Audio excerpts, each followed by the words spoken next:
Bueno, vamos a entrar en un tema que se llama planeación de vuelos fotográficos. Acá debo hacer una aclaración. Son parámetros de vuelos fotográficos con cámaras analógicas. Después vamos a ver el caso de las cámaras digitales. Pero es importante que entiendan cómo funciona digamos, el proceso para obtener fotografías aéreas, en este caso a partir de cámaras con película.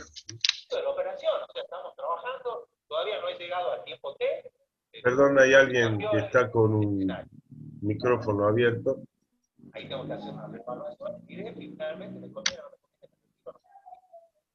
Bien.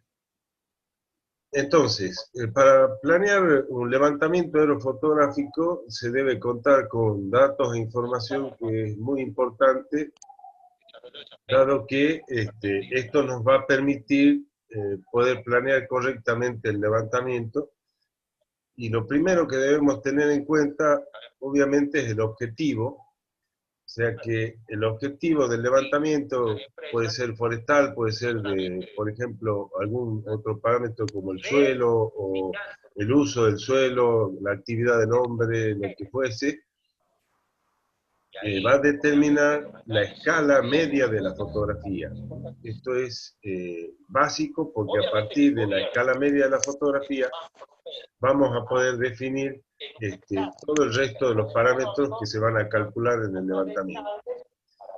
En esto también participa, por supuesto, las características de la aeronave y la cámara fotográfica que vamos a utilizar. Esto vamos a ver que, por Tiene un ejemplo, micrófono prendido. sí, eso les pedí a alguien que tiene el micrófono encendido que lo apague, por favor, así no interfiere con la presentación. Gracias.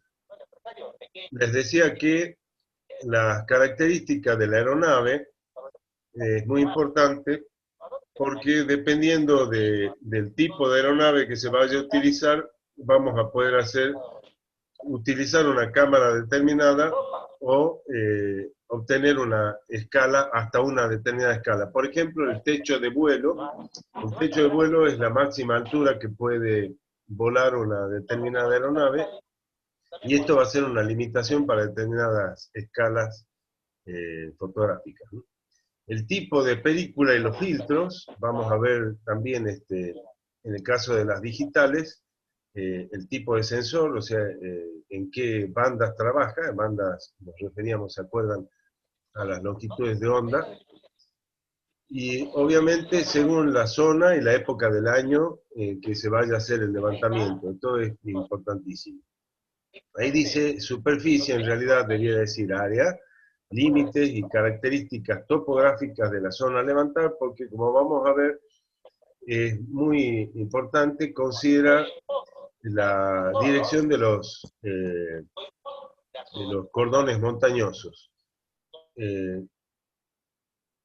Por otra parte, la posición y altura del sol según la época del año, ya les había comentado el efecto del hotspot o punto caliente, porque que ocurre en determinadas épocas del año. Entonces, y también la hora a la que se hace el levantamiento, eso va a estar en función de la altura del sol, o sea, el ángulo de incidencia en este caso, la fuente de energía. La distancia y tiempo de vuelo estimado al aeroparque más próximo o a la pista de aterrizaje más próximo, porque obviamente eso va a incidir mucho en los costos de operación, porque hay que reponer, por ejemplo, combustible y disponer de un aeroparque, un aeropuerto o una pista de aterrizaje cercana va a tener ciertas ventajas, ¿no? Si no, se pierde mucho tiempo y obviamente costos en desplazamiento sin hacer el levantamiento, o sea, horas muertas que se llaman, ¿no? Bien, normalmente el plan de vuelo, digamos, se presenta sobre un mapa topográfico o un esquema, un mapa de la zona, y esto debe contener toda la información que les voy a ir mencionando a continuación. Líneas de vuelo es un parámetro del que obviamente necesitamos definir perfectamente la dirección. Recuerden, el azimut es el ángulo respecto al norte, la longitud de cada una de esas líneas de vuelo y la ubicación relativa respecto a determinados detalles del terreno. Si bien actualmente se usan obviamente los sistemas de navegación por satélite, quiero decir con esto que el levantamiento se lleva a cabo de una manera más precisa. Antes de disponer, digamos, históricamente, se usaban puntos en el horizonte como referencia y el levantamiento era más complejo. Actualmente con los sistemas de navegación, digamos, el problema digamos, se resuelve mucho más fácilmente. Ahora, el número de líneas de vuelo se calcula obviamente considerando la longitud y separación entre las mismas, y se tiene además en cuenta obviamente las dimensiones y las geoformas del área a levantar, ¿no? Los cálculos que van a ver a continuación son muy sencillos. Allí tenemos la separación entre líneas de vuelo.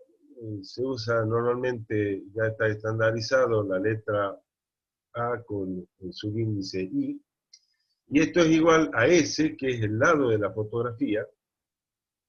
Eso depende del formato de la cámara. Por ejemplo, ahí está la de formato más grande, que es de 23 centímetros, o sea, el lado de la fotografía es de 23 centímetros.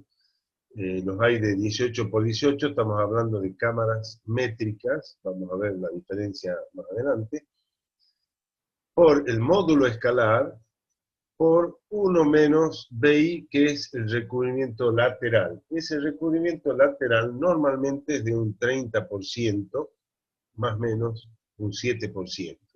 Entonces, importante considerar que, como pueden ver ahí en la gráfica, tenemos una línea de vuelo y luego la línea de vuelo vecina.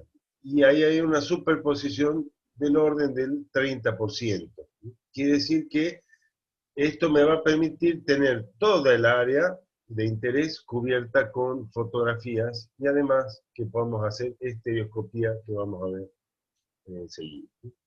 Allí tienen además otros parámetros como F, que sería en realidad, le llamamos C, que es la distancia principal de la cámara, H, que sería la altura de vuelo sobre el terreno, esto es importante considerar. Ahora vamos a ir viendo todos esos parámetros. La altura de vuelo. En realidad ahí figuraba como H, pero estrictamente le llamamos Z, o sea, la letra Z se usa para las alturas de vuelo. Ahí vamos a ver más de una. Entonces debemos considerar dos alturas. La altura de vuelo absoluta, que utiliza como plano de referencia el nivel medio del mar. O sea, cuando uno habla de altura absoluta, se refiere en realidad a, por ejemplo, del terreno uno habla de la altitud, o sea, la altura que tiene sobre el plano de referencia absoluto, que es el nivel del mar. En este caso, antiguamente o históricamente, el piloto, digamos, debido a que usa un anemómetro, perdón, no un anemómetro, usaba un instrumento basado en la presión atmosférica para definir la altura de vuelo, calibraba ese instrumento respecto al plano absoluto, decíamos, el nivel medio del mar.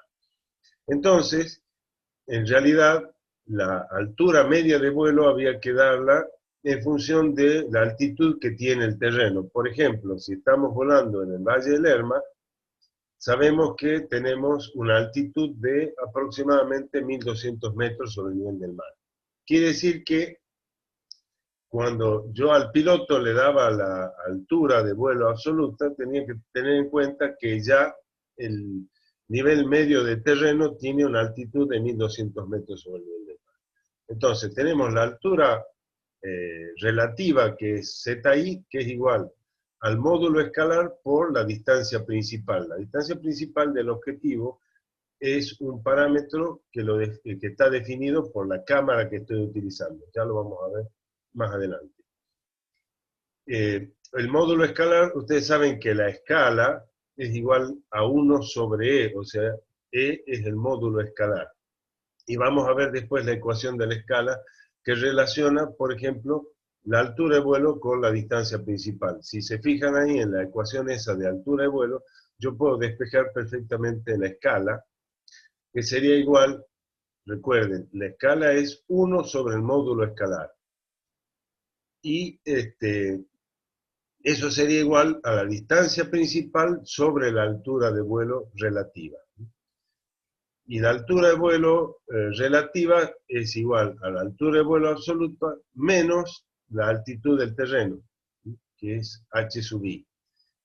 Obviamente la altura absoluta de vuelo es la altura relativa sobre el terreno, zi, más la altitud, hi. Entonces, todas esas magnitudes se relacionan. Vuelvo a decirles que la distancia principal es un dato de la cámara. Y en el caso de las cámaras fotogramétricas, esa distancia principal está calibrada. O sea, hay instituciones que se encargan de medir esa distancia principal con mucha precisión. Ya lo van a ver inclusive en la práctica. El parámetro que sigue, perdón, iba a hacer un comentario aparte. Estoy con la intención de comprar una pequeña tableta digitalizadora para poder hacer, mostrarles, digamos, o ir graficando cosas o escribiendo ecuaciones para que resulte más amena la clase como si estuviese escribiendo en un pizarrón. Así que espero pronto disponer de ese instrumento. La base en el aire es la distancia entre dos tomas fotográficas consecutivas, pero en este caso de la misma línea de vuelo.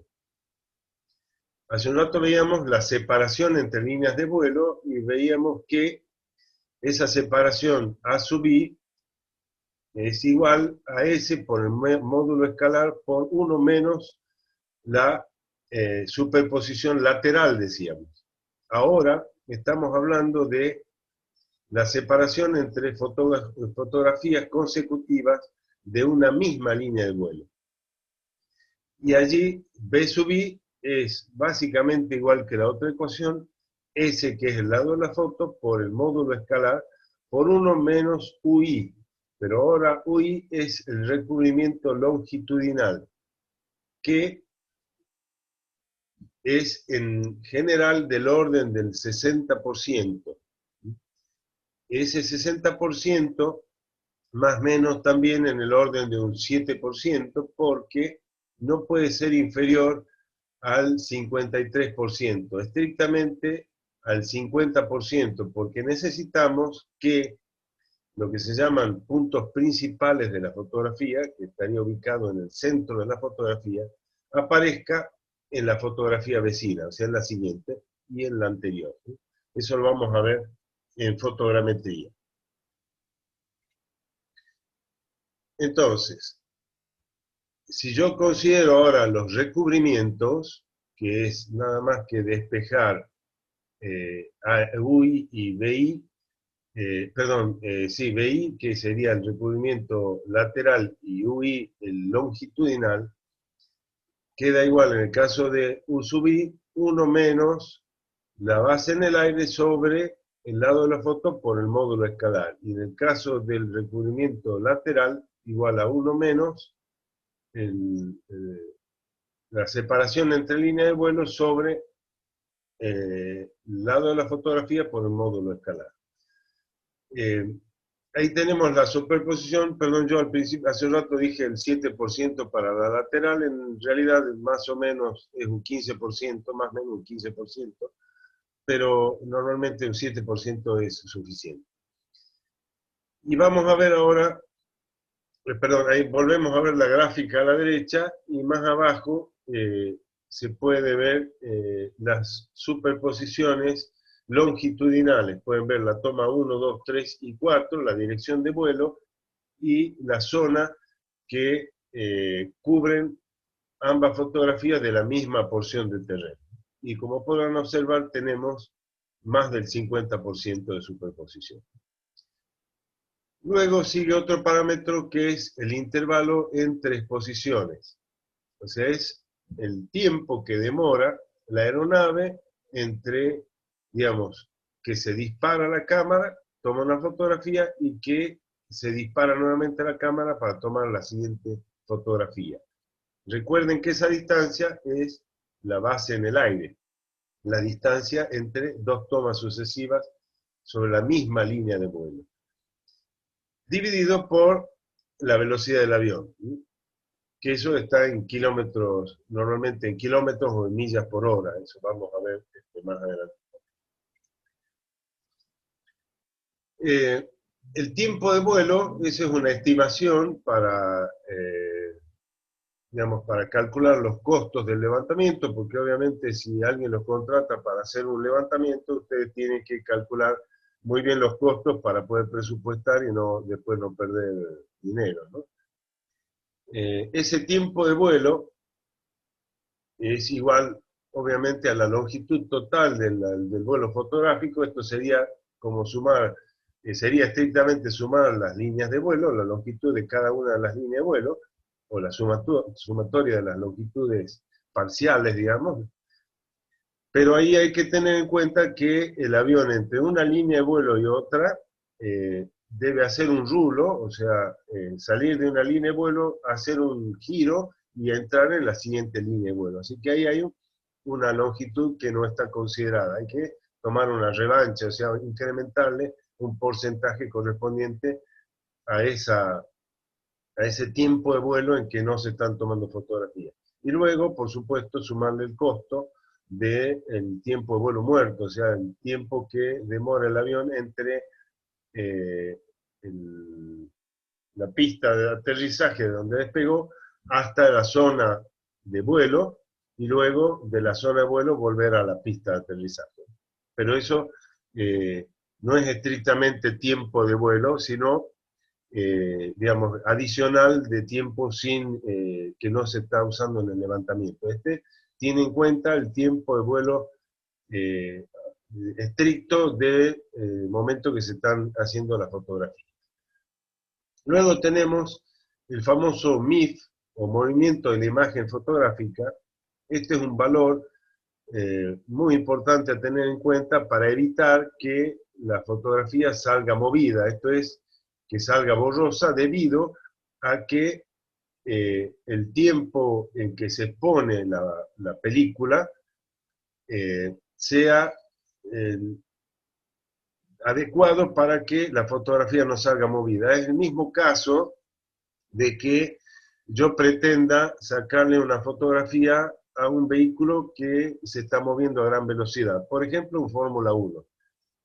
Si yo, digamos, configuro mi cámara con un tiempo de exposición muy lento, la imagen del vehículo en este caso va a salir completamente movida. O sea, no voy a poder ver detalles, porque la cámara estuvo abierta mucho tiempo. Entonces hay que usar un tiempo de exposición en segundos, que son milésimas, de segundo, para que el objeto quede quieto. En el caso de los levantamientos fotográficos, lo que se mueve es la aeronave, o sea, el terreno obviamente está quieto, pero el principio es el mismo. Yo necesito un tiempo de exposición tal que la fotografía no salga borrosa por movimiento. Si ustedes sacan una fotografía con su celular y me mueven la mano en el momento que sacan la fotografía va a salir borrosa. Bueno, esto es lo mismo. Yo tengo que, digamos, controlar la apertura de diafragma, que se llama, la apertura de obturador, de obturación, para que la velocidad sea tal que no salga movida la fotografía. En ese parámetro que se llama movimiento de la imagen fotográfica o fotografiada, el MIF, se tiene en cuenta la velocidad del avión en kilómetros por hora. Ahí en el dividendo está un conversor simplemente de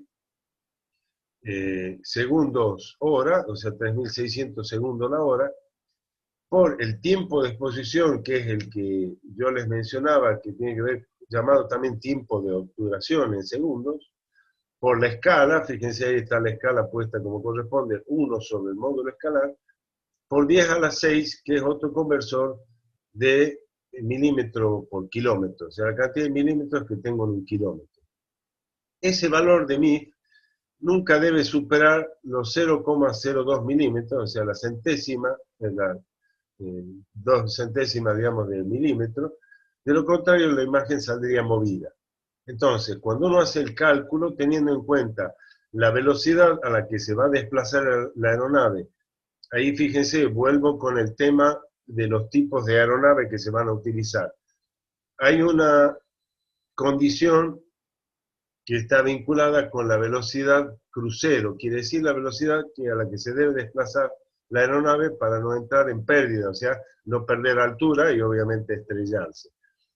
Esa es una velocidad media de vuelo, o sea, el avión puede acelerar o disminuir la velocidad según el caso para alguna operación, pero tiene una velocidad crucero a la que debe desplazarse normalmente. Entonces, esa velocidad la debo tener en cuenta. O sea, no puede ir a menor velocidad, eso es lo que quiero decir. Y obviamente la velocidad de obturación de la cámara. Entonces, todos esos parámetros yo los debo conocer y ver si tengo una cámara lo suficientemente rápida y un avión también con una velocidad adecuada para que la fotografía no me salga movida. Ahí tenemos una tabla que preparé con diferentes tipos de aeronaves, en todos casos son aviones, porque podríamos usar también un helicóptero, pero tiene sus ventajas y sus desventajas relativas, o los que se usan ahora, los famosos, digamos, naves no tripuladas, el dron es el caso típico, el más conocido, y también, digamos, habría que tener en consideración esta cuestión. Ahí tienen un aerovuelo, un Cessna, un Aerocommander, diferentes tipos de configuración, y ya después tenemos los jets que vuelan a altas velocidades, un Cessna Citation o el Falcon 50, que son aeronaves a reacción, o sea, tienen mucha mayor velocidad. Y ahí tenemos la velocidad crucero, fíjense, desde casi 200 kilómetros por hora a 980 kilómetros por hora en el caso del Falcon 50. Los segundos hora, ese es el mismo parámetro.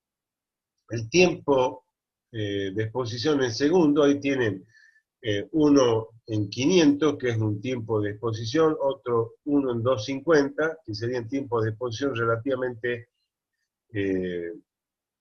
digamos, medio, porque hay velocidades de exploración mucho mayores, uno en 1000, por ejemplo. Una escala 1/25.000 para todos los casos, y las conversiones, y el valor del MIF, como pueden ver, que en la mayoría de los casos es correcto y en algunos casos incorrecto para obturaciones bajas, ¿sí?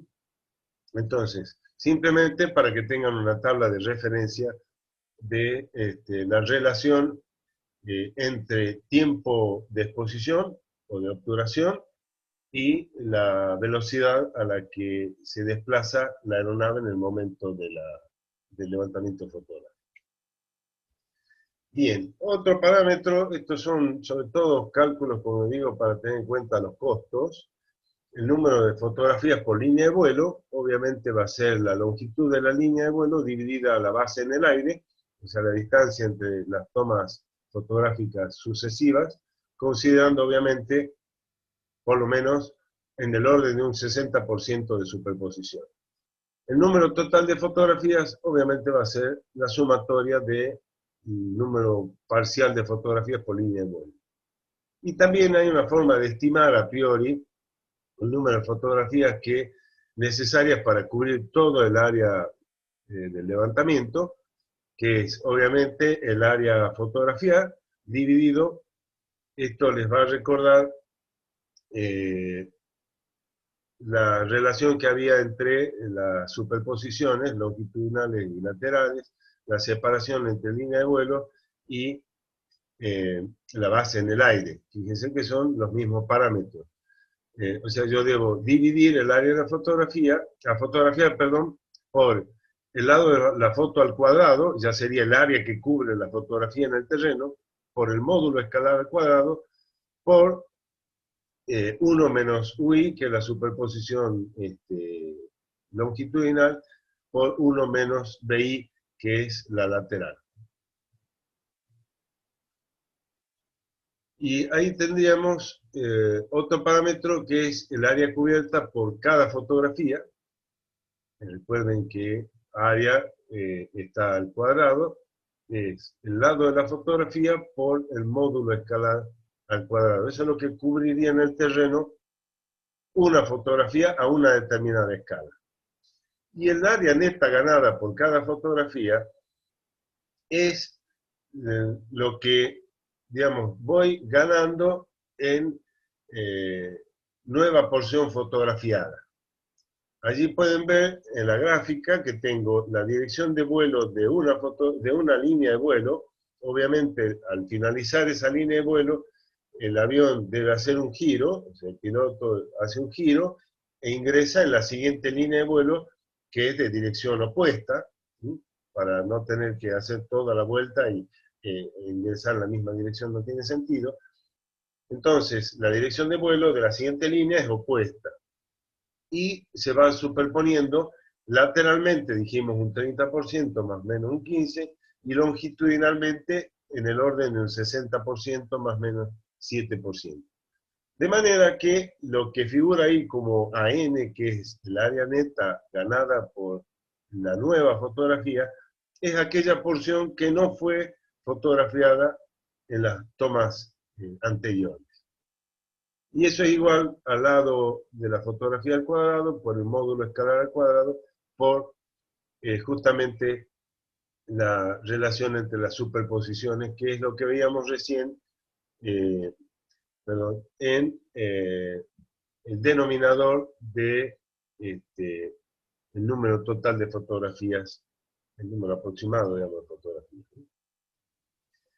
Bien. Dentro de los vehículos para misiones fotográficas hay una serie de aeronaves, hay ejemplos, son marcas de aeronaves, y lo importante es tener en cuenta que debe cumplir con una serie de requisitos. Ahí pueden ver en la imagen de abajo a la izquierda el piloto y el navegante.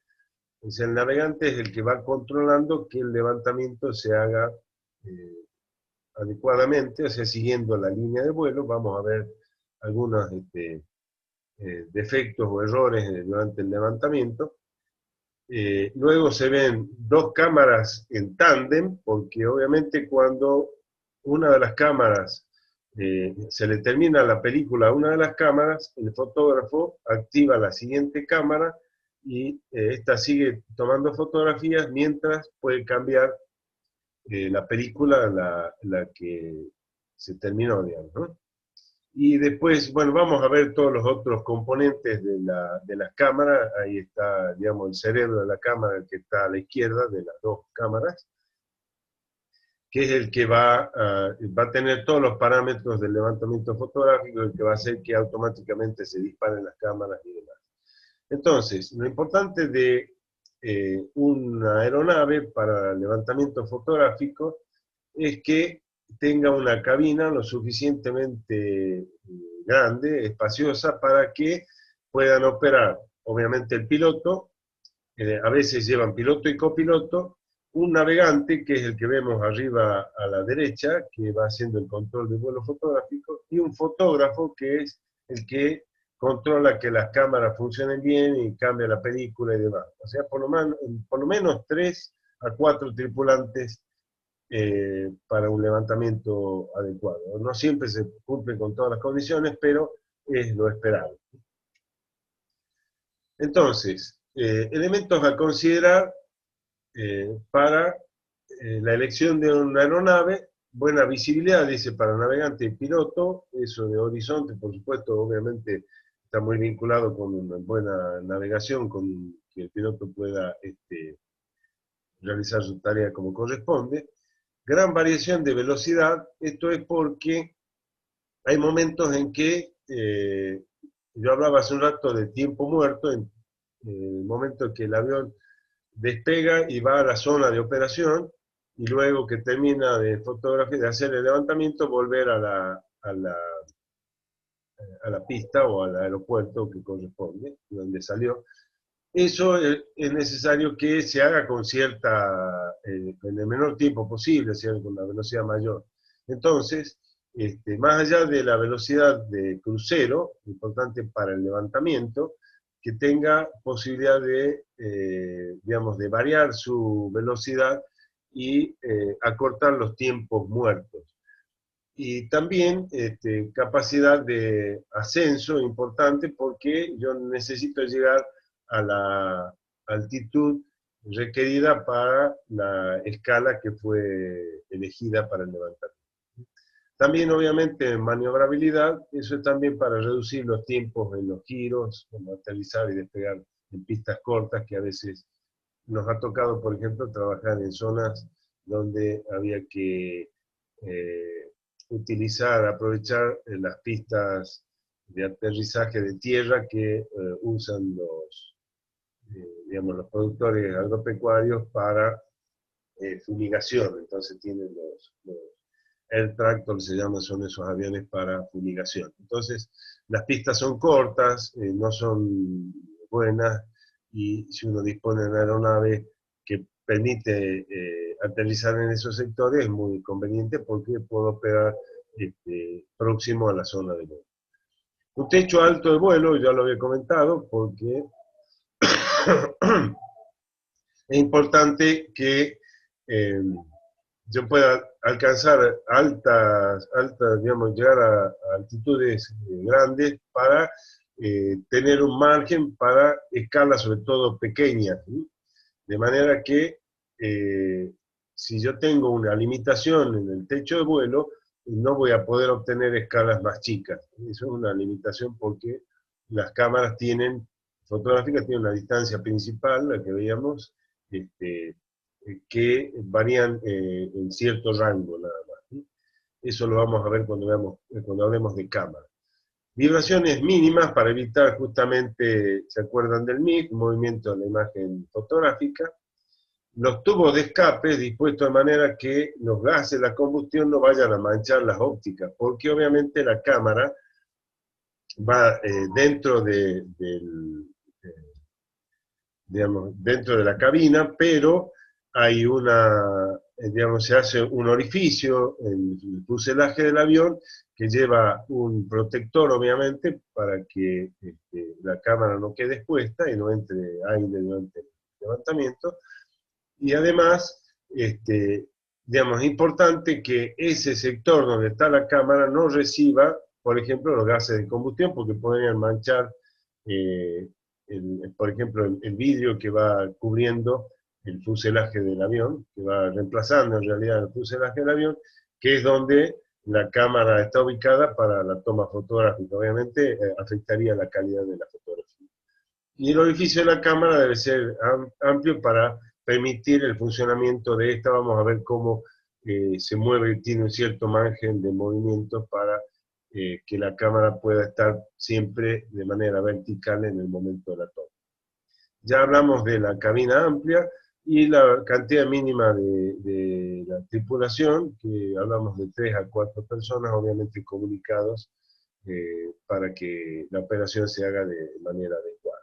Y los costos de mantenimiento, operaciones, eso deben ser mínimos, pero bueno, eso todo depende del tipo de avión. Cada uno tiene costos de mantenimiento que depende del tipo de aeronave.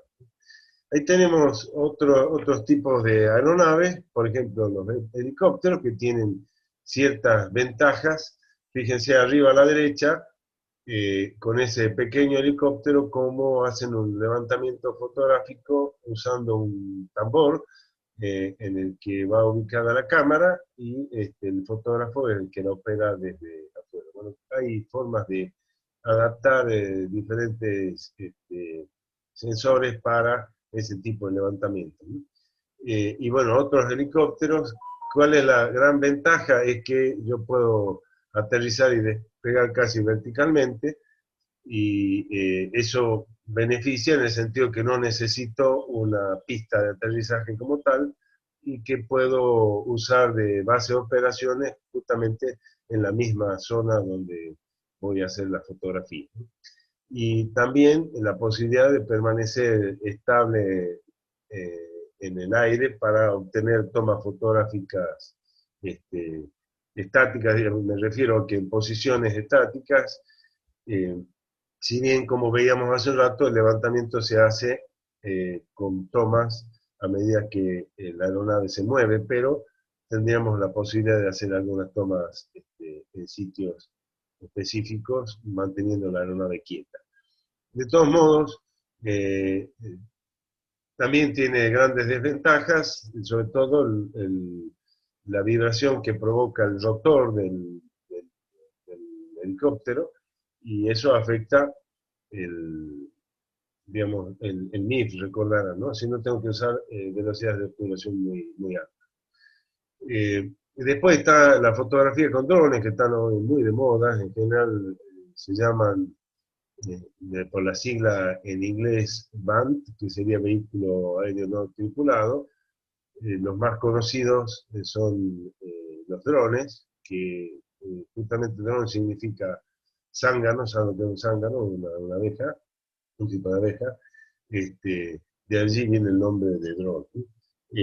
Hoy se usa muchísimo, tiene sus ventajas y sus desventajas como todo. Una de las desventajas es que al ser artefactos pequeños, en muchos casos, son muy afectados por los vientos, y otro es el techo de vuelo famoso, ¿no? Tengo, digamos, limitaciones para ascender mucho porque no es posible hacerlo con ese tipo de aeronave.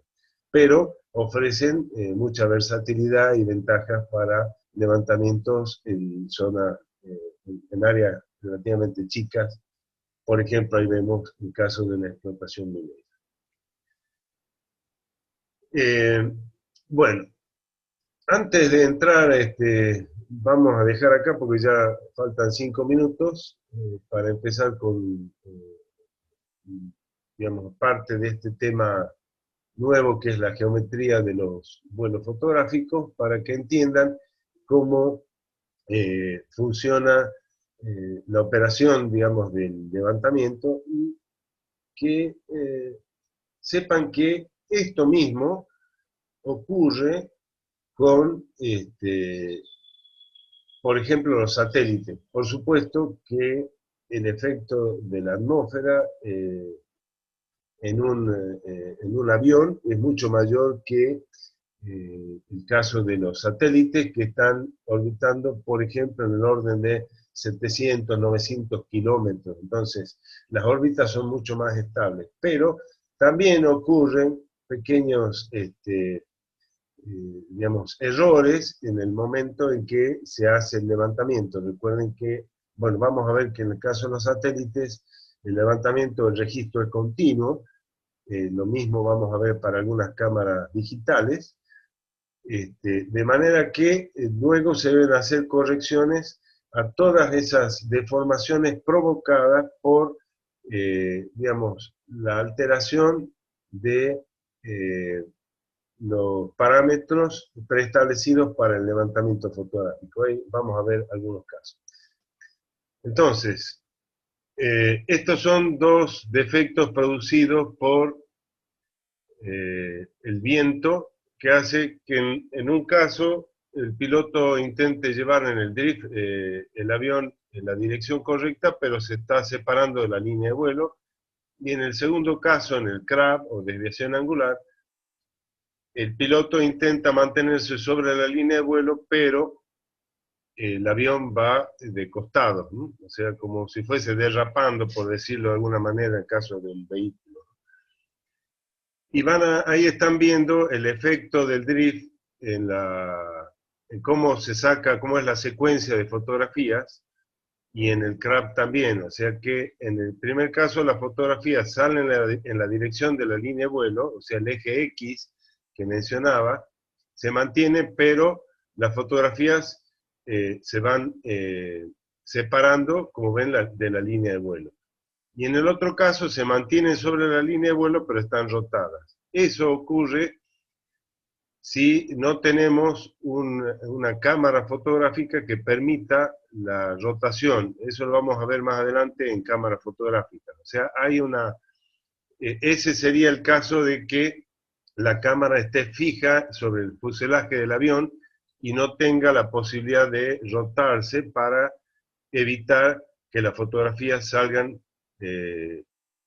rotadas, valga la redundancia en el cráneo. Más abajo, en la deriva, podemos ver el efecto de una zona sin fotografiar, dado que recordarán que tenemos una superposición del orden del 30%, más o menos el 15%, entre líneas de vuelo contiguas. Pero en algún caso esa deriva es tan importante que provoca que tenga huecos en la zona fotografiada, ¿no?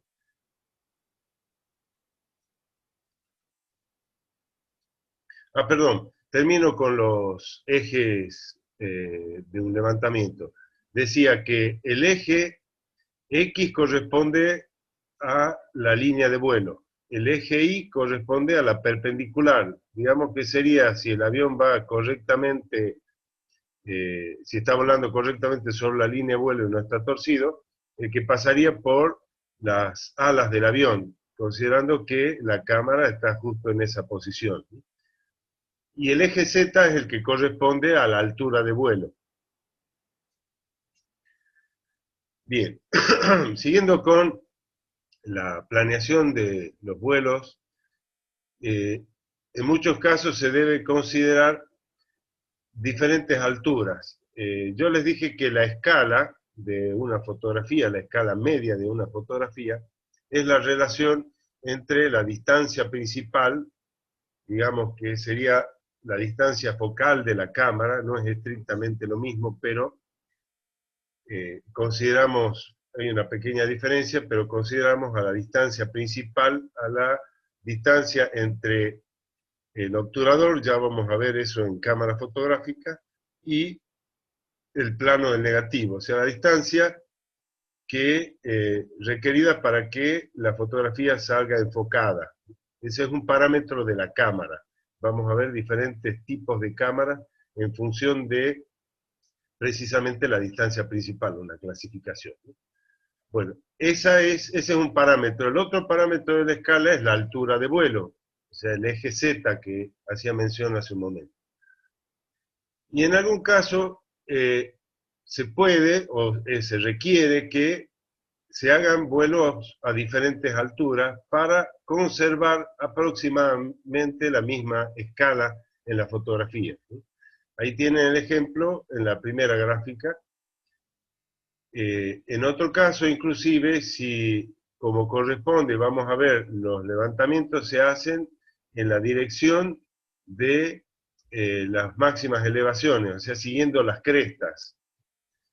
Fíjense ahí, dice planeación de vuelos en zonas montañosas. Siempre los levantamientos deben hacerse siguiendo las crestas de la serranía o de las montañas. Y en ese caso, yo puedo hacer un vuelo sobre las crestas a una altura y en la zona del valle a otra altura para mantener esa relación entre la distancia principal, que la denominamos normalmente con la letra C, y la altura de vuelo, que ya vimos antes cuando hablábamos de la planeación de vuelo en los cálculos, que es Z. ZT, que sería Z sub T, que sería la altura de vuelo sobre el terreno, que es la que define la escala, y la altura absoluta de vuelo, si recuerdan, que es la altura sobre el plano de referencia absoluto, que es el nivel del mar. Y también tenemos casos en que por la configuración o la geoforma podemos hacer, digamos, líneas de vuelo en diferentes direcciones para mantener la escala sobre las crestas, que es el caso de la segunda gráfica que tienen allí. Por favor, cualquier duda me interrumpen y me consulten. Bueno, ahí tenemos los ejes, yo me estaba adelantando, pero era importante considerar los ejes para que entendieran un poquito la cuestión de la deriva, por ejemplo. Ahí tenemos los tres ejes. El eje X, que es, decíamos, sobre la línea de vuelo. El eje Y, que es perpendicular sobre un mismo plano, que sería el plano que corresponde a la altura de vuelo, al eje Z. Y no solo tengo rotaciones sobre el eje Z, que es el caso del drift y el crab que veíamos antes. En ese caso, digamos, yo me alejo de la línea de vuelo o el avión va rotado sobre el eje Z.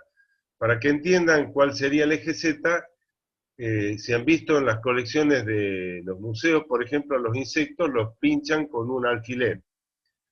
Digamos que si yo representase al avión, el eje Z sería el vertical, o sea, el alfiler que está atravesando, digamos, al insecto y lo pongo sobre un soporte, ¿no?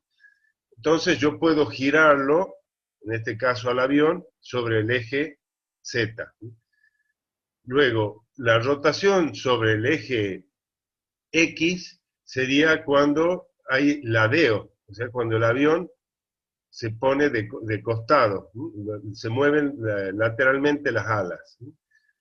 Y el eje, la rotación sobre el eje Y sería el caso del cabeceo, ¿no? Que es el que tienen abajo. Entonces, tengo, ahí están las siglas en inglés, el roll, el pitch y yaw, que sería las rotaciones sobre los tres ejes. Eso provoca, obviamente, por más que yo tenga una cámara que se llama con giro estabilizado, o sea que puedo mantener de la mejor forma la verticalidad, que puedo rotar la cámara e inclinarla para compensar estos efectos producidos por, obviamente, un desplazamiento en el espacio, hacen que provoquen una serie de deformaciones en el resultado, o sea, en la fotografía obtenida. Y para eso viene todo el procedimiento que vamos a ver en las prácticas y que vamos a hablar de las orientaciones de las fotografías dentro de lo que es restitución fotogramétrica.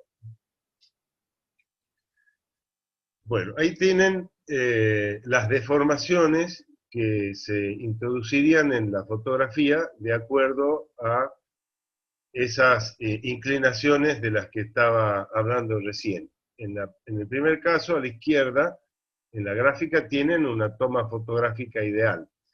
Recuerden, por otro lado, que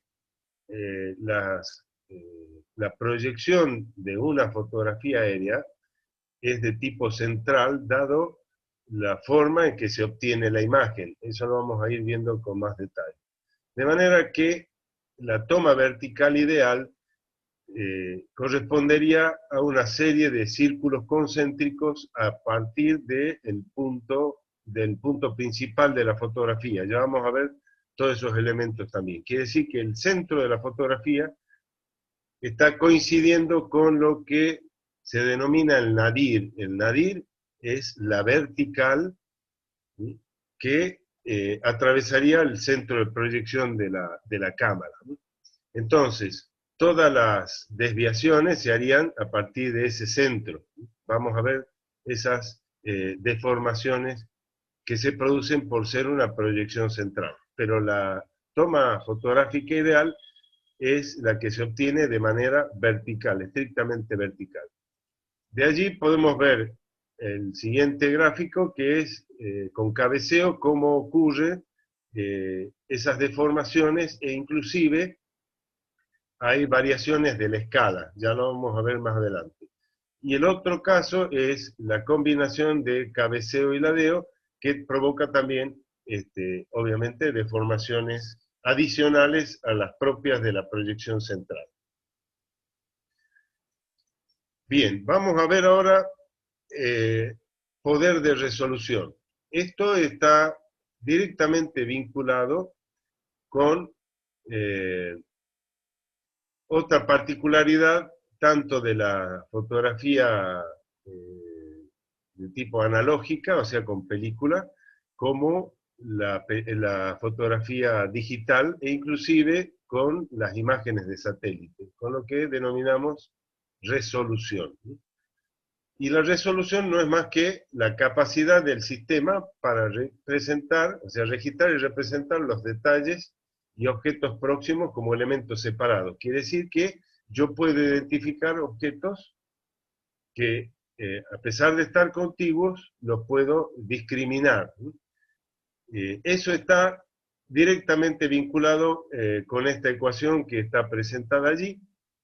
G, por supuesto, sería la resolución sobre el terreno en centímetros, Z es la altura de vuelo, sobre el terreno, entiéndase claramente, R es la resolución de la fotografía analógica, que se mide en líneas por centímetro, o líneas por milímetro, y C es la que ya mencioné, la distancia principal de la cámara, también en centímetros. Esa estrictamente se provee en milímetros, pero uno la puede obviamente convertir a centímetros. Ahí tienen un ejemplo de una altura de vuelo de 1800 metros sobre el terreno, una distancia principal de 152 milímetros, una escala media que sale, como ya dijimos, de la relación C sobre Z. Obviamente el módulo escalar, recordarán, la escala es 1 sobre E es el módulo escalar. Eso es igual a C sobre Z, o sea, la distancia principal sobre la altura de vuelo. Si yo quiero calcular el módulo escalar, invierto la ecuación, por lo tanto me queda que el módulo escalar E es igual a la altura de vuelo sobre la distancia principal, que es lo que está de alguna manera allí en la ecuación, o sea, esta relación Z sobre C. Y tenemos el ejemplo de una película de marca Kodak Plus X, digamos, un film aerofotográfico, que tiene una resolución de 850 líneas por centímetro. Eso está vinculado con la resolución de la fotografía que estamos mencionando, pero con el tamaño del halogenuro de plata. Ya vamos a ver a qué me estoy refiriendo. Desgraciadamente, bueno, hay cosas que vamos a ir viendo más adelante. El tamaño, el halogenuro de plata es una sal que está contenida en la película, estrictamente en la capa de gelatina, que se llama emulsión, que contiene esta sal de plata. Una vez expuesta a la luz, va a ocurrir, digamos, lo que llamamos una imagen latente, ya después lo explico con más detalle, no me quiero adelantar, pero digamos que el poder de resolución está en función del tamaño de ese grano de halogenuro de plata, de esa sal de plata. Por ejemplo, si yo quiero sacar una fotografía con mucho detalle, buscaré una película que tenga un grano muy pequeño. Pero eso atenta en contra, digamos, de la posibilidad de tomar fotografías con menos iluminación. Si yo quiero sacar una fotografía, estamos hablando con película, en un cumpleaños, de noche con poca iluminación, por más que tenga luces encendidas, o por más que utilice un flash, voy a usar una película con el grano, o sea, con el tamaño de halógeno de plata más grande para poder captar la poca iluminación que hay. Pero eso obviamente me da una menor resolución, o sea, yo si quiero ampliar la fotografía voy a tener ese granulado propio de una película de baja resolución. Bueno, el caso este, haciendo los cálculos, me da que tengo una resolución de casi 14 centímetros. O sea que todo aquel elemento que tiene un tamaño mayor a 14 centímetros lo puedo discriminar.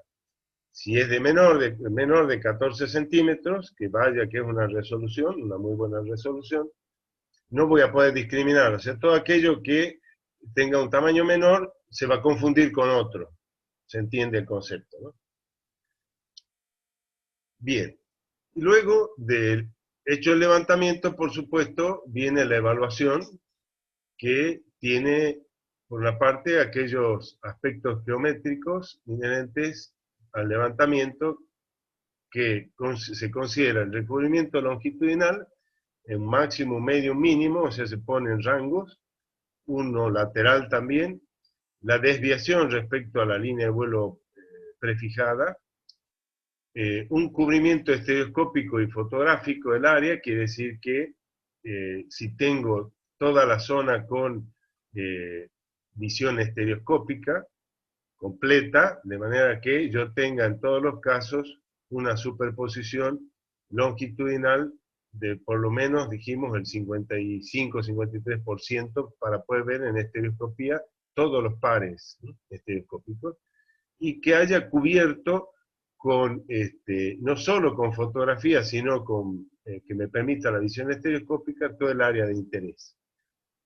Luego, inherentes a la fotografía, que es desplazamiento debido al relieve, ya lo vamos a ver luego, que está vinculado con la desviación que ocurre de un objeto sobre la fotografía debido a que ocupa un plano superior e inferior respecto a uno de referencia. Eso lo vamos a ver con detalle después.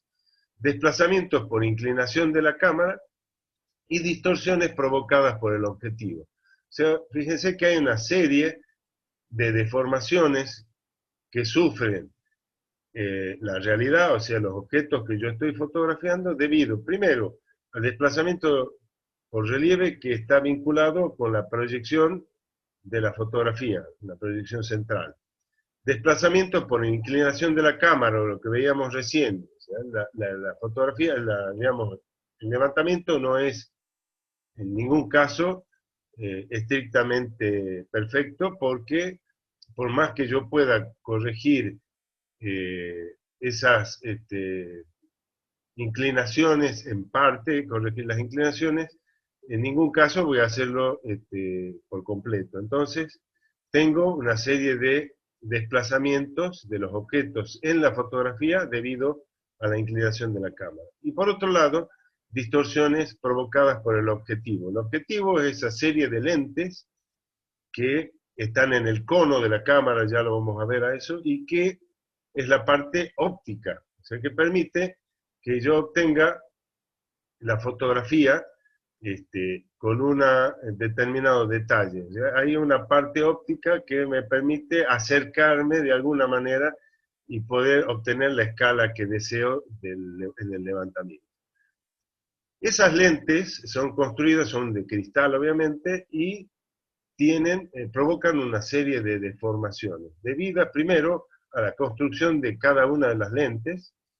Digamos, las lentes son un conjunto de lentes que conforman el objetivo. Entonces, por más que se ha desarrollado técnicas para obtener un pulido y digamos, una forma de la lente lo mejor posible, estas provocan una serie de deformaciones por la misma construcción de la lente. Y por otro lado, el montaje de esas lentes en el objetivo provoca otra distorsión. Entonces tenemos dos tipos de distorsiones, la radial y la tangencial. La radial es, recuerden que a partir del centro de la fotografía yo tengo una serie de radios y, digamos, tendría 360 grados de variación en esos círculos que parten a partir del centro de la fotografía, lo que llamamos el punto principal. Entonces, si yo marco esos radios, esos círculos concéntricos a una distancia igual, o sea, voy incrementando la misma magnitud, esos radios tienen diferente deformación en virtud de la construcción de cada una de las lentes. Entonces, la distorsión radial es provocada por la construcción de la lente, o sea, el pulido de la lente. Recordarán, vamos a ver después, que hay lentes con diferentes formatos. Puede ser cóncava convexa, plano cóncava, plano convexa, hay diferentes formas de cada una de las lentes que conforman el objetivo. Bueno, esa construcción provoca esas pequeñas deformaciones. Fíjense que están entre 5 y 20 micrones. ¿Sí? Realmente son deformaciones pequeñas, pero están presentes en el material fotográfico obtenido con esa cámara, ¿no? Con esa lente, con ese objetivo, perdón. Y luego la distorsión tangencial, que es más pequeña aún, del orden de 3 micrones, y está provocado por el montaje, como les decía, de las lentes en el objetivo. Se supone que las lentes debieran ubicarse en planos paralelos, digamos, dentro del objetivo. Ocurre que cuando se montan, o inclusive luego de uso de la lente, puede haber pequeñas desviaciones o, digamos, que no se cumpla con el paralelismo entre cada una de las lentes. Entonces eso provoca la distorsión tangencial. Justamente para conocer tanto las distorsiones radiales como tangenciales, la empresa digamos, que desarrolla las lentes o las cámaras, y luego otras empresas dedicadas a la misma u otras empresas dedicadas a la calibración de las lentes, va a entregar para las cámaras métricas un certificado de calibración donde informa justamente esas distorsiones radiales y tangenciales. Lo vamos a ver inclusive en la práctica con el photomod. Bueno, entrando a la calidad de la imagen, ahí hay una serie de aspectos a considerar en el resultado final luego de obtenida la fotografía. Esto es válido no solo para la fotografía analógica, la que decíamos con películas, sino también para la fotografía digital. Ahí lo que tienen a la derecha es un fotoíndice, un viejo fotoíndice, muy antiguo la fotografía, simplemente para que vean cómo, como resumen de lo anterior, cómo las fotografías no salen de acuerdo a lo planeado, sino que en algún caso puede tener alguna línea que se acerca a lo óptimo, pero en la mayoría de los casos puede verse el efecto por lo menos la deriva del avión durante el levantamiento. Pero por suerte ahí puede verse que se cumplió en principio con los dos solapamientos longitudinales y laterales. Y también se puede ver que no siempre el área a fotografiar, es regular. Entonces, por eso, algunas líneas que empiezan y terminan antes o después. Bueno, quería mencionar también que podrán ver que algunas fotografías tienen realmente una pobre calidad, ¿no? Estamos hablando de, como les digo, viejos levantamientos, y las condiciones no eran las óptimas, sobre todo en el tipo de película, la cámara y demás, ¿no? Bueno, pasando a la calidad de la imagen, tenemos que tener en consideración primero todo lo que se vincula con las condiciones atmosféricas en el momento del levantamiento. Por un lado, la presencia de bruma. Recordarán que teníamos ahí la dispersión no selectiva, o las nubes, el efecto del punto caliente, que lo mencioné también, en la reflexión de la luz. En otro caso, fallas en el proceso de revelado y copiado, que sería el caso de lo que vemos ahí en el fotoíndice. Seguramente las zonas oscuras de la fotografía están relacionadas con un revelado inadecuado, se pasó el revelado, por decir de alguna manera. Ahí dice fotografías sub o sobreexpuestas. Otras causas, el uso de filtros inadecuados o exposiciones inapropiadas, o sea que definí una velocidad de obturación que no era la adecuada. Y por supuesto también falla en los equipos auxiliares, tanto en el sistema de vacío, que vamos a ver luego en cámaras fotográficas, el registro de la hora, la altura, los contadores, o sea, el contador es el que identifica a cada una de las fotografías. Eso en las cámaras digitales modernas está mucho mejor resuelto, por supuesto, es diferente conformación, digamos, o configuración, mejor dicho. Bien, inclinación del eje óptico de la cámara. Algo que vimos hasta hace un momento, pero que debemos considerar porque depende del tipo de levantamiento también.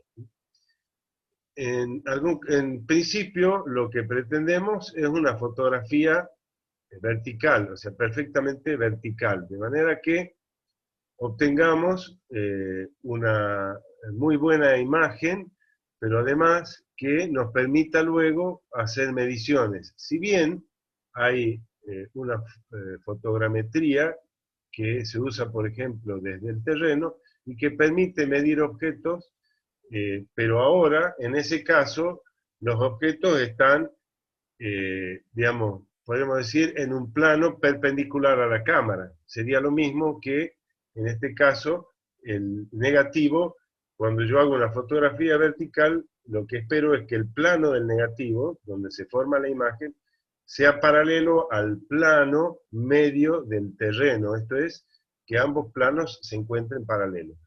Si se entiende, sería la fotografía vertical. Si yo saco fotografía de un edificio, por ejemplo, el plano del negativo debería estar perfectamente paralelo al plano del frente del edificio o lo que estoy fotografiando. Bueno, ahí tenemos tres fotografías diferentes de acuerdo a la inclinación del eje óptico. A, B y C. En el A, ahí se ve el horizonte. En el B, digamos, tengo una inclinación, pero no se ve en el horizonte.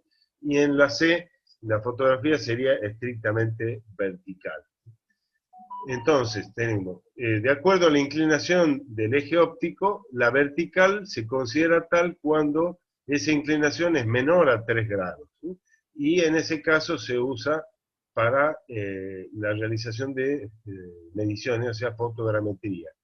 Hay métodos, inclusive hoy numéricos, por supuesto, que permiten usar inclusive fotografías con mayores inclinaciones, pero estrictamente es una clasificación para considerar cuando la fotografía es vertical, o sea, una inclinación menor a 3 grados. Inclinada, que sería el caso de la gráfica B o la fotografía B, cuando supera esos 3 grados, pero no tengo en la imagen la visión del horizonte. Que si se fijan, por favor, en la gráfica de arriba a la derecha, donde están esas líneas de fuga, en la fotografía con horizonte yo tengo lo que se denomina el punto de fuga, que se ubica sobre la línea de horizonte. Esto es donde convergen todas las líneas estas trazadas sobre el terreno. Por ejemplo, si yo tuviese la fotografía de una ciudad que tiene calles que son se cruzan perpendicularmente, yo vería justamente en un punto el que mencionaba, punto de fuga, la convergencia de todas las calles que van en esa dirección. En la fotografía B no veo el punto de fuga, porque no veo la línea de horizonte, y en la fotografía C ese punto corresponde al punto central o principal de la fotografía. Y muy inclinada, obviamente, cuando tengo más, por supuesto, de 3 grados y se ve el horizonte, la línea de horizonte. La forma de la fotografía, esto es del área fotografiada. No confundan, por favor, la forma de la fotografía, lo que se llama el cuadro de la fotografía o el formato de la fotografía, con la forma del área fotografiada. Cuando la fotografía es vertical, el área fotografiada coincidiría con el cuadro, o sea, es cuadrada.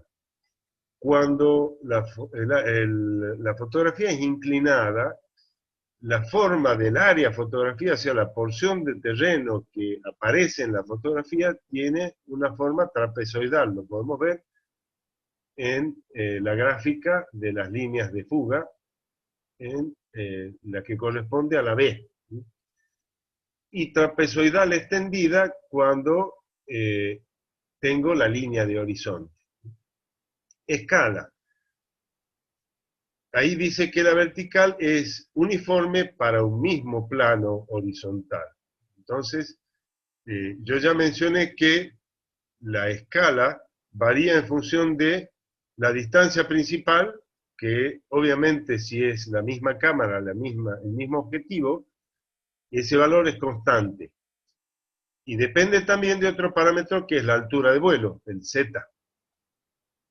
Ahora, el Z varía, por más que el avión vaya sobre un mismo plano altitudinal volando, el relieve no es uniforme, por lo tanto, la escala va a ir variando en función de las elevaciones del terreno. Pero la escala media se considera para un solo plano horizontal, que cortaría, digamos, al terreno. Entonces, para ese plano horizontal, la escala es uniforme en la fotografía vertical. En la inclinada, sin horizonte, decrece desde un primer plano hacia el fondo. Quiere decir que si yo me fijo en la gráfica B de las líneas de fuga, voy a tener mayor detalle en la zona próxima y menor detalle en la zona más alejada. Y en el caso de la muy inclinada, o sea, con horizonte, decrece de un primer plano y se va hasta el infinito. O sea, yo en la línea de horizonte ya no tengo, digamos, una escala, porque se va al infinito. No puedo detectar nada porque obviamente, digamos, la fotografía, podríamos decir que registra objetos que están hasta en el infinito. Si esto sabemos que no es posible, ¿no? Porque la luz no viene de tales objetos. Tamaño del área fotografiada en función de la altura de vuelo y la distancia principal, lo que ya dijimos, la escala. Se incrementa en función del ángulo de inclinación, porque va a depender obviamente de de cómo, digamos, de la profundidad de campo que tenga, y en el caso de la muy inclinada con horizonte es máxima. Perdón, ahí el tamaño del área de fotografía también está en función del formato de la fotografía. Porque como vamos a ver, hay diferentes formatos, por ejemplo, rectangulares o cuadrados y de diferente dimensión. Por ejemplo, 18 centímetros o 23 centímetros. Esto es para las cámaras fotogramétricas convencionales. Respecto a las ventajas, obviamente es fácil de cartografiar, es más fácil, las deformaciones son mucho menores en la fotografía vertical.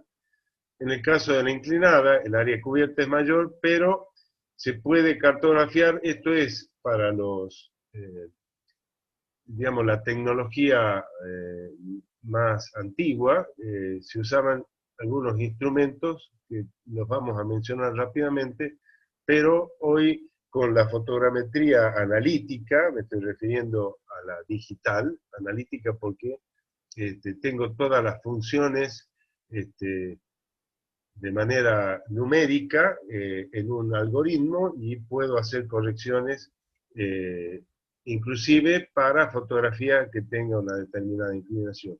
E inclusive la muy inclinada, pero con más restricciones.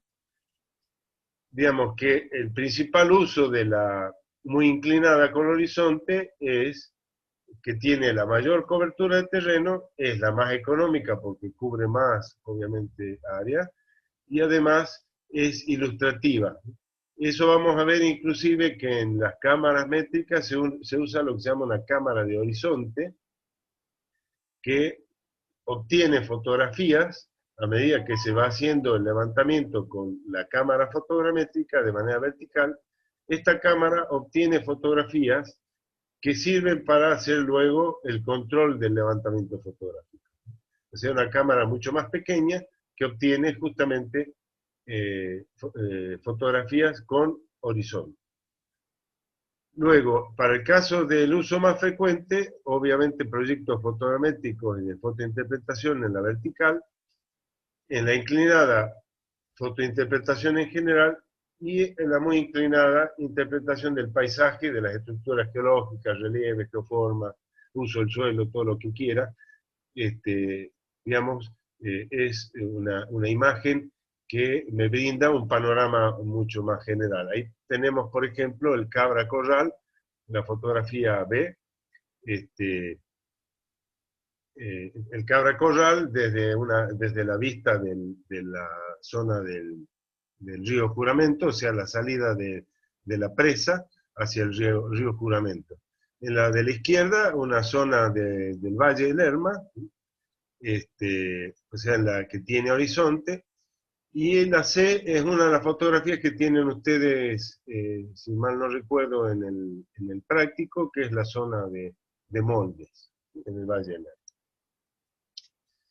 Bien, equipo necesario para vuelos aerofotogramétricos o fotogramétricos. Ahí tienen a la izquierda el fotógrafo que está operando la caja de control o intervalómetro. Fíjense, tiene la mano derecha sobre el intervalómetro, que vamos a ver qué significa.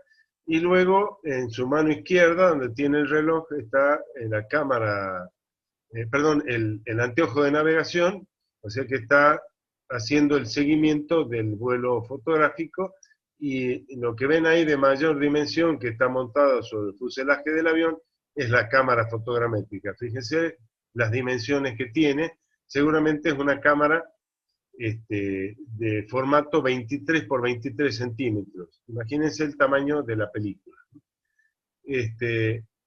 A continuación tengo la caja de control o intervalómetro, que es la que él está operando. En realidad esa es una más vieja, la fotografía que ven ahí. Esa cámara ese instrumento es el cerebro de la cámara, el que permite controlar todo el funcionamiento de la cámara, no solo el disparo de la cámara con un intervalo prefijado, sino también la superposición, la velocidad de obturación, todos los parámetros de la cámara, el sistema de vacío que vamos a ver, todo se controla desde esa, podríamos llamar, computadora. Antes era un elemento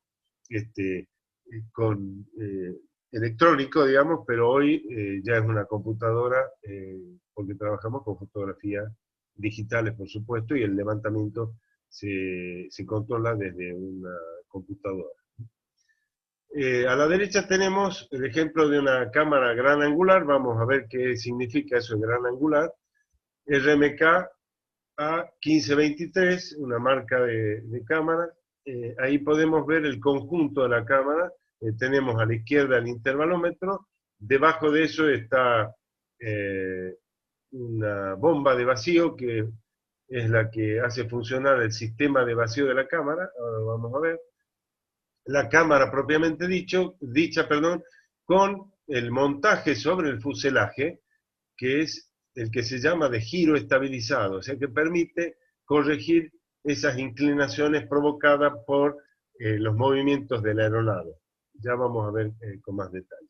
Y luego la cámara de horizonte, o sea, tengo seguramente allí dos cosas: el visor para ver el terreno, y la cámara de horizonte, que es la que va obteniendo esas fotografías.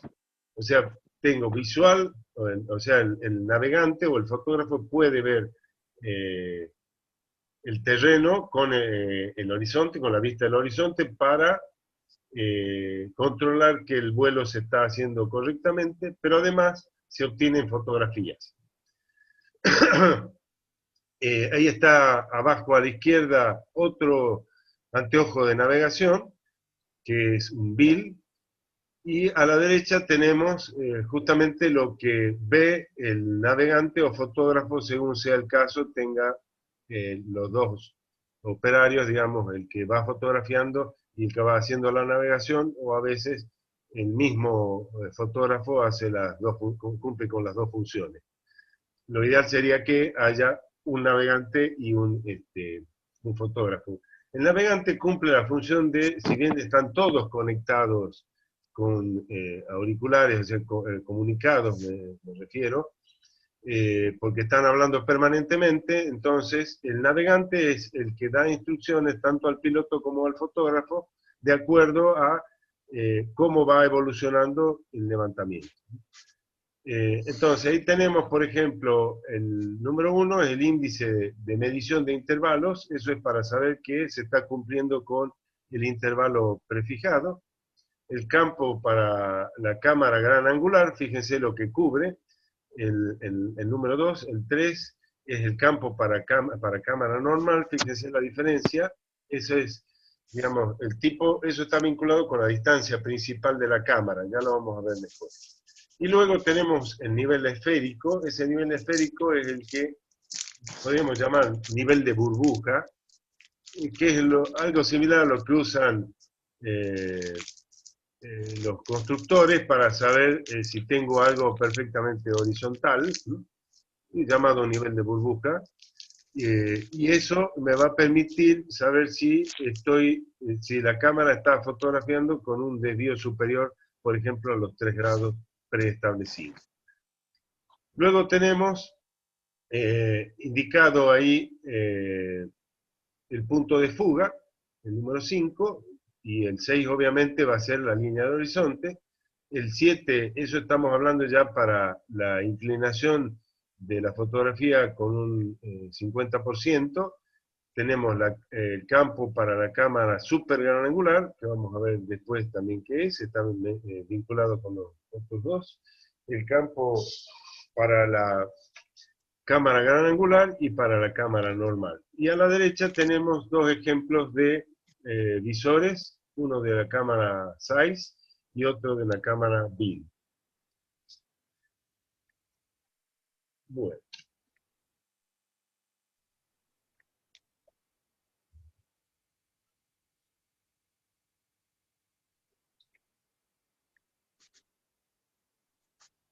Bien, hasta aquí llegamos con lo que es planeación de vuelos fotográficos. Perdón, acabo de ver el chat porque, como les decía, cuando comparto pantalla no puedo verlo al chat, así que ahora contesto las preguntas que me hicieron por el chat. Dice Diego, la desviación angular no genera un cambio en cuanto a la línea de vuelo. A ver, hay varias desviaciones angulares. Si estamos hablando de desviación angular de la trayectoria que lleva el avión respecto a la línea de vuelo, sí, por supuesto, hay un cambio, o sea, hay un problema de deriva, o sea, me estoy alejando de la línea prefijada con un determinado ángulo que puede ir variando, es más, el piloto puede ir corrigiendo y acercándose a la línea de vuelo. Pero, a ver, dice solamente... Por eso, hay que tener en cuenta de qué rotación estamos hablando. Si estamos hablando de rotaciones, una cosa es la deriva, que el avión se aleja de la línea de vuelo. Y luego hablamos de las rotaciones, que son cabeceo, ladeo y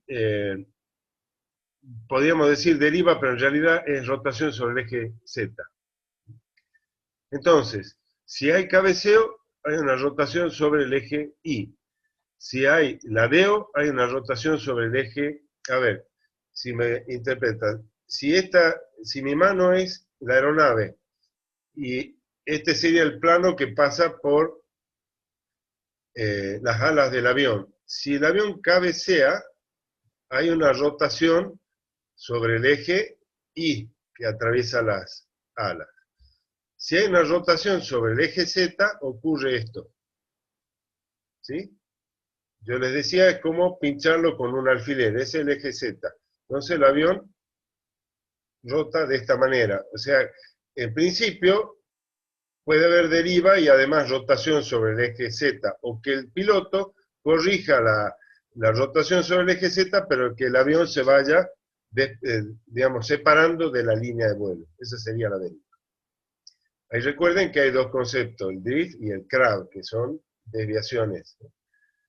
Y luego, si yo tengo la DEO, tengo rotación sobre el eje X, que es el que va, que corresponde a la línea de vuelo. Esas son las tres rotaciones.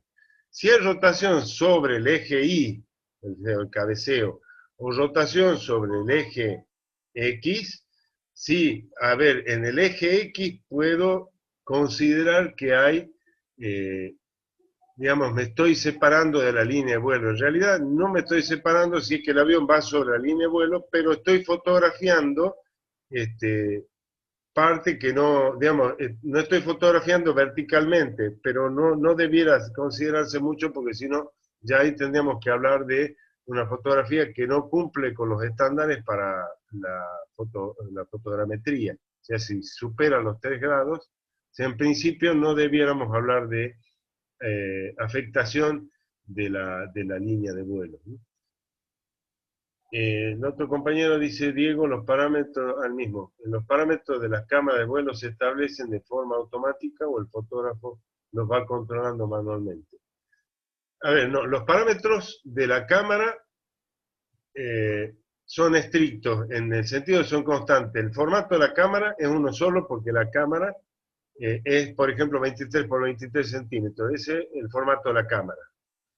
La distancia principal depende del objetivo que yo esté usando. O sea, yo puedo cambiar, las cámaras permiten el intercambio de objetivos. Tener una cámara con objetivo, o sea, cambiar un normal, un gran angular, perdón, o un super gran angular. Pero un mismo levantamiento normalmente se hace obviamente con un mismo objetivo. O sea, ese conjunto de lentes, no objetivo como lo que persigo en el proyecto, sino como componente de la cámara. El objetivo es ese conjunto de lentes llamado, digamos, el cono de la cámara, que es la parte óptica de la cámara. Ese es el objetivo. Ese objetivo los hay de 3 tipos, dependiendo de cuánto abarque y que está directamente vinculado con la distancia principal de la cámara. Entonces, eso lo vamos a ver en clasificación de cámara. Obviamente, no tendría sentido que yo cambie el objetivo, o sea, esté volando con un objetivo normal y le ponga un gran angular, porque ahí estoy variando, si estoy volando a la misma altura, estoy variando varios aspectos. Primero la escala y después el área cubierta por la fotografía. O sea, normalmente un vuelo se hace con un solo objetivo, con una sola distancia principal. Solo con. Eso no lo puede cambiar, salvo que cambie el objetivo. O sea, le saque la parte óptica a la cámara y le pongo otro. No tiene sentido. Los otros parámetros, en principio, no los debiera cambiar. O sea, si yo, de acuerdo al tipo de levantamiento, por ejemplo, estoy prefijando un 60% de superposición, eso está vinculado con cuán accidentado es el relieve. ¿Por qué? Porque vamos a ver después, en la próxima clase, que si el relieve es muy accidentado voy a tener inconvenientes en la superposición. Entonces, en ese caso, lo que puedo hacer es incrementar la superposición para evitar ese inconveniente. Lo vamos a ver en la próxima clase. Pero normalmente ya tengo prefijada la superposición, tanto longitudinal como lateral. Lo que puede hacer el piloto es variar ligeramente esa superposición si, por ejemplo, durante el levantamiento fotográfico se va siguiendo una ruta, o sea, una línea de vuelo. en una dirección, supongamos norte-sur, y yo tengo viento de frente, como ocurre acá normalmente en nuestra región, en realidad es noreste el viento, en dominante me refiero. Entonces, si yo voy en contra del viento, obviamente la aeronave va a ir a una velocidad menor, por más que el piloto intente acelerar. Entonces, lo que va a ocurrir ahí es que yo tengo prefijado, por ejemplo, el tiempo entre obturaciones, o velocidad, digamos, el intervalo entre exposiciones. Puedo variar el intervalo o puedo variar la superposición para evitar digamos, corregir ese error. O sea, la disminución de la velocidad de la aeronave, porque obviamente, como vimos en los cálculos, la superposición está vinculada con la velocidad de la aeronave y el intervalo entre exposiciones prefijadas, ¿sí? Que lo maneja justamente el intervalómetro. Y por el contrario, cuando el avión gira y y se incorpora a la siguiente línea de vuelo, yo tengo el viento de cola, o sea, me está acelerando. Y en ese caso, el piloto puede variar, como le digo, el intervalo para que ahora se dispare con un menor intervalo, porque si no voy a perder la superposición. O variar el intervalo. Lo más lógico sería que varíe el intervalo, pero vamos a ver que hay una limitación que está vinculada con lo que se llama el ciclo de la cámara, porque la cámara hace un disparo y luego tiene que hacer todo un proceso para estar disponible para el próximo disparo.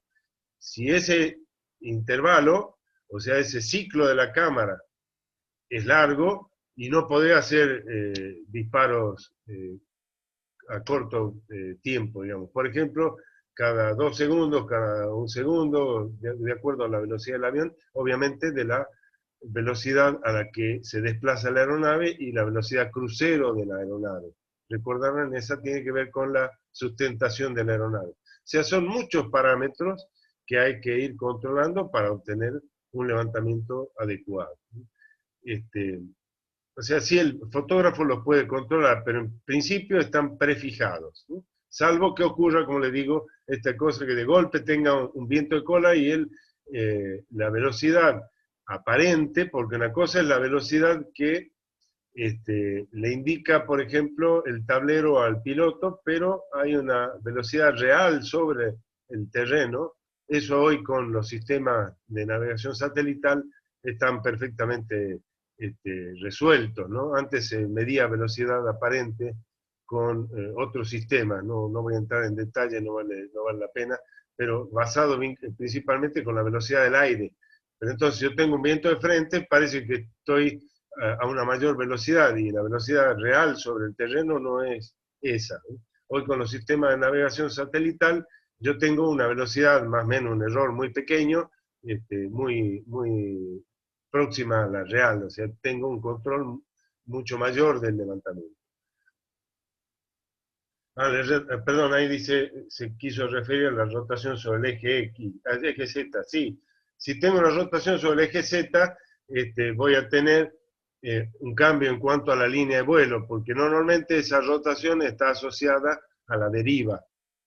Pero aún cuando el piloto corrija la deriva, o sea, lo lleva el avión sobre la línea de vuelo, normalmente el avión va a ir de costado, ¿no?